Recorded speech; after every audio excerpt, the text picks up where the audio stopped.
Sa iyong pagkakaalam, nangaabuso ba ng menor de edad si J. Renz Kilario? Opo, ma'am.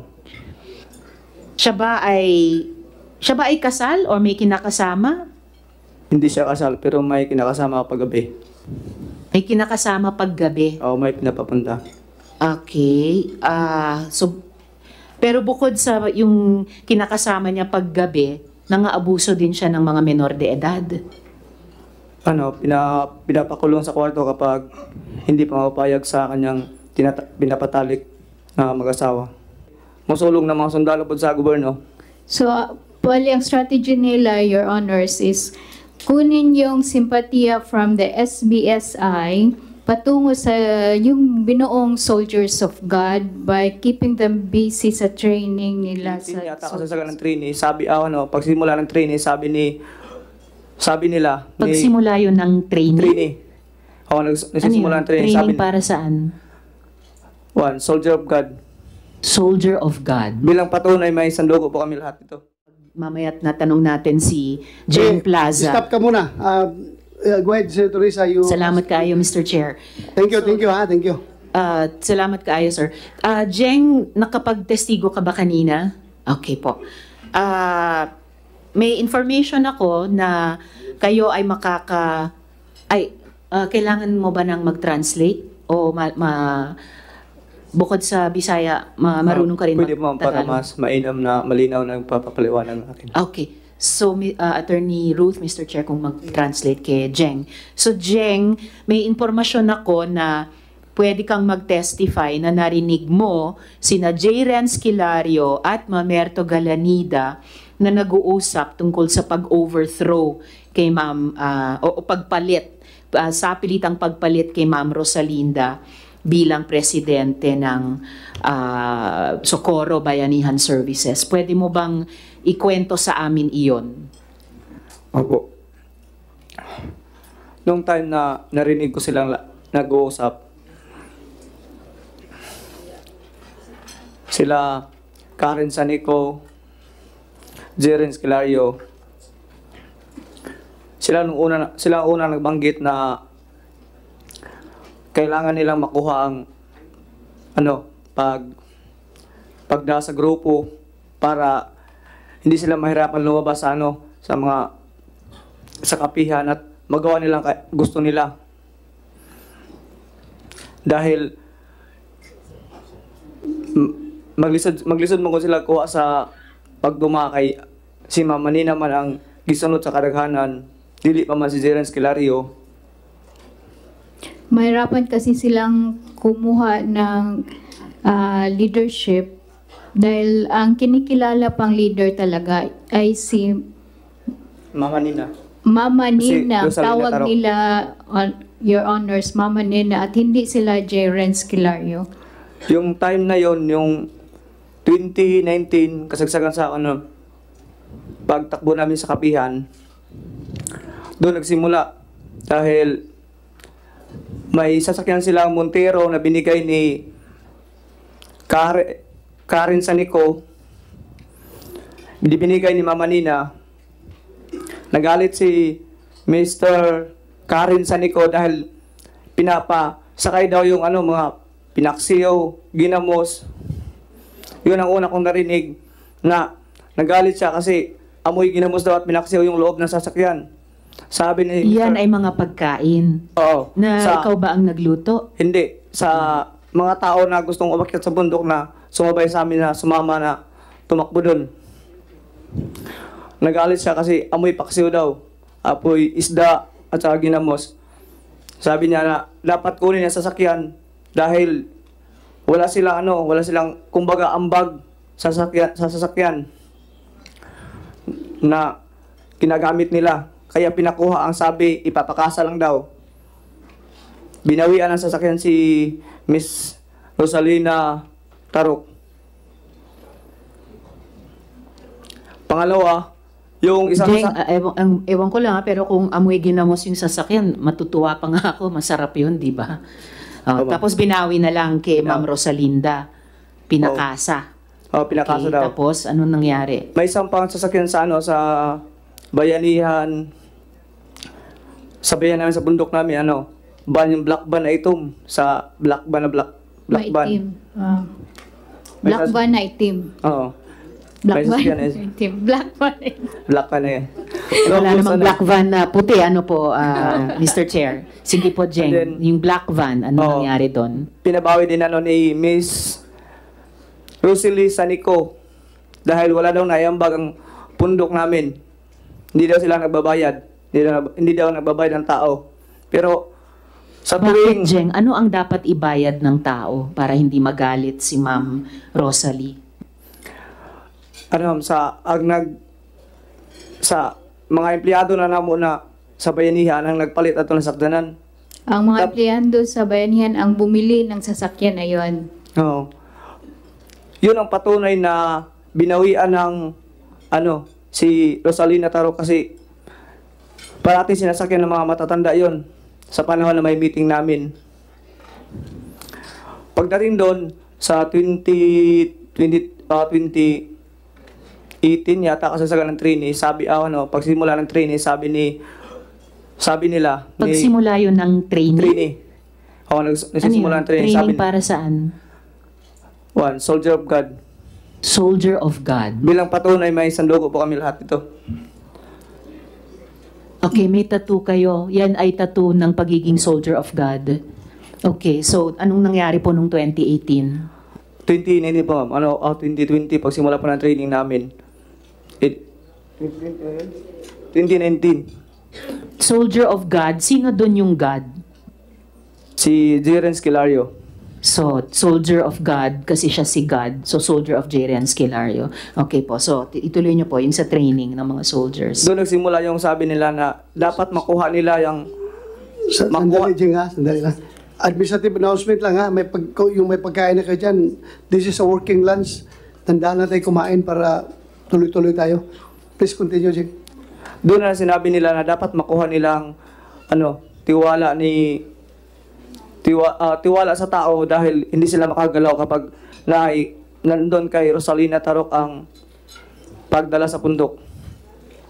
So gumawa sila ng private army para mas madali nilang makuha ang pagtiwala sa bundok sa pagkuha sa grupo ilang dikuha ag simpatiya na maghimo og mga private soldier kay mag-promote man og sundalo kanang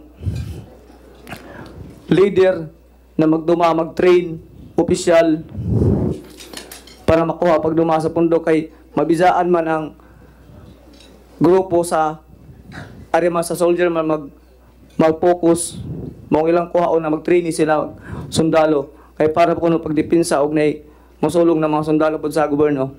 So, bali ang strategy nila, Your Honors, is kunin yung simpatiya from the SBSI patungo sa yung binuong soldiers of God by keeping them busy sa training nila sa soldiers of God.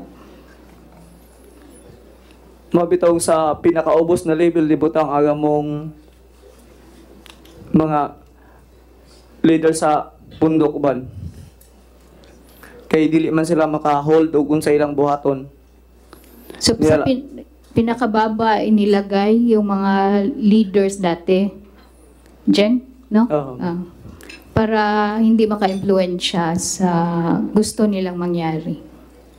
So, bukod sa yung kagustuhan nga nila na i-overthrow or palitan ng liderato ni Ma'am Rosalinda, may iba pa na dati nasa liderato tas ibinaba nila ng posisyon? Oo, dahil sabi nila, ingon sila na dili ko no maazo ang pagduma ni Rosalina Tarok kay dili ko no kay muhawid og kwarta. Yun sila Sabi nila, hindi daw maganda yung pamamahala ni Rosalina Tarok dahil hindi siya magaling magdala ng pera, manage ng pera. So, ito na ba yung kompletong narinig mong pinag-uusapan nila tungkol sa pagpalit kay Ma'am Rosalinda bilang leader ng Socorro Bayanihan Services? O di ma'am nabati na ako na to itong time na lagi na ilan ang kuha na magsugod nagtrainee kay para mas madali ang ilang paglihok na dili sila masagda sa kadaghanan. Kay ila pong di paningkamutan na ma-turn over ang pagduma ni Mama Nina ni Senior Aguila. So nagmadali na sila na i-start na yung training para makakagalaw na sila, Your Honors. And Jeng, iisang bahay lang kayo ni J. Renz dati, di po ba? Yes, ma'am. Okay. So, sa iyong pagkakaalam, bukod dito sa pag-uusap nila ni Mr. Galanida, ni Ma'am Karen, ni Ma'am Rosalie, tungkol sa pagpalit sa liderato ni Ma'am Rosalinda, sa iyong pagkakaalam, nangaabuso ba ng menor de edad si J. Renz Kilario? Opo, ma'am. Siya ba ay kasal or may kinakasama? Hindi siya kasal, pero may kinakasama paggabi. May kinakasama paggabi. O may pinapapunta. Okay. Pero bukod sa yung kinakasama niya paggabi, nangaabuso din siya ng mga menor de edad. Pinapakulong sa kwarto kapag hindi pa mapapayag sa kanyang pinapatalik na mag-asawa. Kinukulong sa kwarto dahil Hindi pumayag makikisig sa asawa niya. so ito po yung mga menor de edad na babae at mga nasa legal na edad na lalaki na pinagkakasal niya, pag hindi sila magtalik o mag-sex sa isa't isa, kinukulong niya sa kwarto. Opo, ma'am. Ano pa yung mga pag-aabuso niya sa mga minors? Minsan pinapapunta sa Paxol restricted. Pinapa-restricted, pinapalabas sa gate. Pero sa pinapalabas po kapag hindi pa mapayag, kung minsan inaharas nila, pinapalabas. Yung Sundalo ng Aguila. So, tulad nung binanggit ni na alias Jane at Renz kanina, may restricted at merong ding pinapalabas doon Opo, sa ma'am. kapihan. At ang gumagawa nung pagpapalabas sa mga ayaw makipag-sex sa isa't isa na pinilit magpakasal, ang gumagawa nun ay yung mga sundalo, Oo. kayong mga soldiers of God, Po, ma'am, yung Aguila. yung Agila. May label po kasi may sundalo namin. Oh. Ano pong mga levels ng sundalo nyo? Aguila, Agnos, Biyom, Sierra, So, Ili, Dio, at saka Pitos. So, hindi ko sigurado kung nakuha ko lahat ng tamang spelling, pero parang nakarinig ako ng 7 levels. Yung pinakamataas ba, Agila? Aguila po, ma'am. Ang pinakamababa, fetus? Opo. Bakit fetus? Mga bata ba? Mga bata po yun. Ilang taon na bata ang fetus? 6 to 7. 6 to 7 years old. Nandun na sa Soldiers of God. May barracks. Po? Barracks. Nasa barracks. 6 to 7 years old. Oh, wow. Alam ko, Mr. Chair, pag 6 to 7 years old, nasa grade school, preschool, pero sila sa fetus ang tawag sa level nila sa barracks. At Jeng, ito bang si J. Renz Kilario ang totoong leader ng SBSI o sa tingin mo mayroon pang mas makapangyarihan, mas powerful pa sa kanya? Sa pagkakalam ko, ma'am, 5 sila mag-uusap bago gumawa ng mga aksyon. Sino-sino to? Sila Ma'am Merto D. Galanida, Karen Sanico, Senior, Janet Ahok, Rosalie Sanico, At si Jerens Galario. J. Renz Kilario. Si Jerens po ako siya magpa-implement sa kasi siyang Diyos namin. So silang 5 yung nagdidesisyon sa mga importanteng desisyon. At paulit-ulit lumalabas itong mga pangalang ito sa mga witnesses natin. So, nung unang sa sa taas pa yan na hindi pa dumating yung bagyong Odette. silang 5 bago dumating ang bagyong Odette. Pagkatapos ng Odette, iba na ang nagdedesisyon? Yun ang hindi ko alam kasi bumaba na po ako, ma'am. Siya nga. Okay. Pero sa kanilang 5, sino ang pinaka makapangyarihan? Sino ang pinakamataas? Sa tingin ko, ma'am, mukhang si Karen Sanico Senior. Siya po ang pinakamakapangyarihan sa pagkaalam mo. At saka si Ma'am Merto. Silang tatlo kasi ang parating mag-uusap kung may mga bagay na dapat pag-usapan kasi sa lahat ng oras, nagtatanong si Senior Aguila kay Ma'am Merto D. Galanida kung tama ang bawat desisyon. Okay.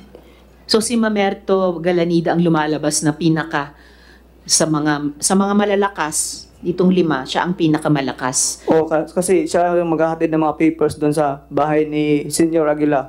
Okay. Siya din ang sa ministry namin. Maghahatid ng papers? Abogado ba siya?